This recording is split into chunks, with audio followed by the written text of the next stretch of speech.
This is a Zero Mastery walkthrough for Delving into the Heart of Darkness. Now this looks like the other Mumbai featured contract, but they are substantially different. In addition to no knockouts, we've got a lot of problems with this one because they're going to be down in the underground, so there's not a lot of maneuvering room. It's going to be quite interesting compared to the other one, although a little tedious. So I'm just going to speed this up. We have to run all the way to the other side of the map. Slightly different location than before though. We're running towards the little boathouse where Shaw and Rangan will meet.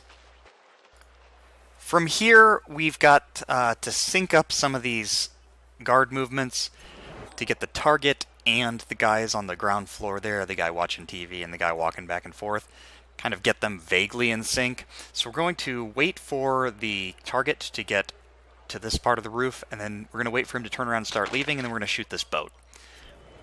That will be just far enough away that the other guy can't be called in instead. And we're going to set our gun down at the bottom of those stairs.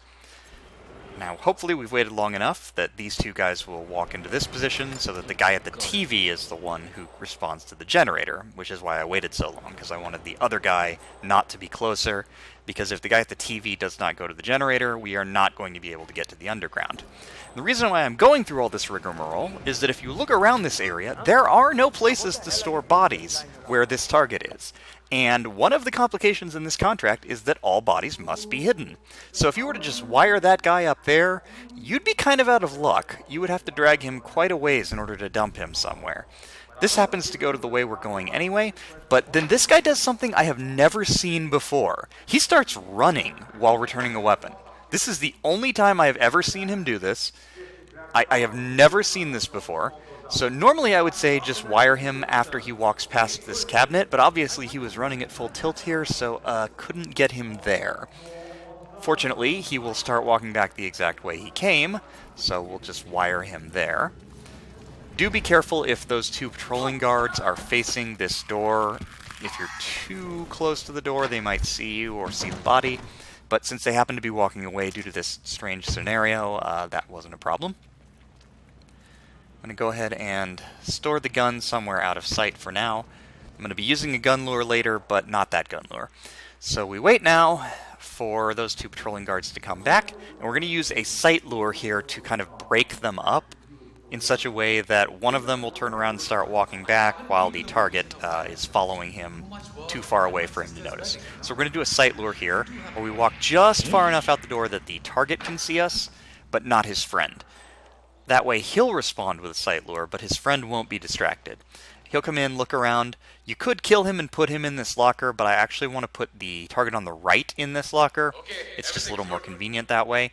So instead, we are going to just leave him and let him leave, and follow him as he walks toward his buddy.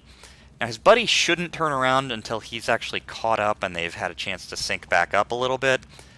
But he's never going to get there, because as soon as he passes this cabinet, we're going to take him out and store him. We're also going to pick up his gun, so that his friend does not see the gun and take it anywhere and be a pain in the butt. He'll just continue patrolling back and forth forever. We're going to take the gun over here and just kind of drop it in this corner. We're going to grab this car battery, or just grab a wrench or something like that. And we're going to throw it to distract the other target, but we need to close this gate first, because if we don't, there's a good chance that this guy in the armory room will respond instead. Now he's looking out right now, that's just kind of inconvenient timing, but he will turn around and then go to check some shelves in the back. That's when we want to close the gate. Like so. So just close the gate, throw this. Now you might not need to do this, you might get the guy anyway, but again, just to be on the absolute safe side, I'm going to close the gate there. So that's going to lure him over. And right about the time he gets to where the car battery is, he's going to notice the gun, walk over to it, and just let him kind of turn towards it, and we're going to wire him. Again, be mindful of this patrolling guard here. He's kind of on the other side here, so we should be okay. He is coming back, but he won't get here in time. Just be patient. This is a difficult contract with all these complications, and you want to not screw it up here. So just wait, and we are going to now get to the last target, who's in the main entrance, the kind of the main slums entrance, and for that, we're going to just wait, and then just like we followed the target, We're going to follow the friend when he turns around and starts walking back.